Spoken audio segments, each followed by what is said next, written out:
I remember having a sense, when I first started playing Breath of the Wild, that it was possible adventure games would forever be changed. Granted, considering the time it takes to get new, ambitious games to market, perhaps there was a necessary delay before that could begin to happen. But in general, I've been shocked there haven't yet been more titles made in that mold. I'm happy to report that at least Star Overdrive is one such title with some obvious ambitions, even if perhaps its execution isn't anywhere in the vicinity of that modern classic. The thing is, it's hard not to at least start out rooting for it to be a success. Once you land on the lonely planet of Sabit, you'll likely be taken in by its beauty and the scale of its landscape. Much like Breath of the Wild, but at a fraction of its budget and resources, there's no question that Star Overdrive shows real ambition to push the hardware.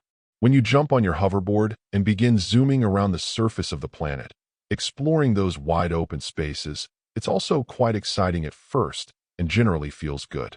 Throw in some smart puzzle dungeons and a variety of convenient abilities that you'll be able to make use of, like being able to lift and manipulate large objects with relative ease, and it can begin to feel like the experience is coming together nicely.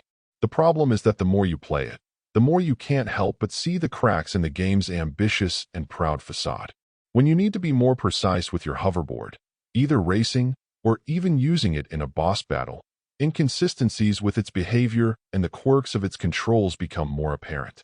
As you move to different areas, you'll notice that in general the planet is pretty sparsely populated, and when you do encounter areas of interest, the combat and your objectives can begin to feel awfully familiar.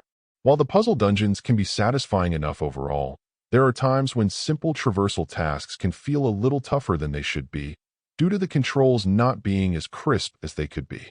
On their own, most of the issues you'll run into are almost typically pretty minor, but when you step back and take account of them as a whole, they chip away at the overall experience bit by bit. That by no means brings it down completely. This is still a grand adventure with a refreshingly distinct sense of style that wears its inspirations and heart on its sleeve. For a smaller studio to show this level of ambition and get so many things right is no small feat, and they deserve some praise for crossing the finish line at launch with a very playable and enjoyable game.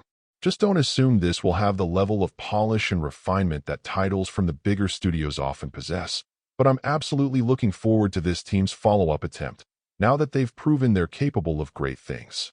Overall, my final score for the game ended up being a 7.7. And if you're interested in picking it up, it's currently available on the Switch eShop for $34.99.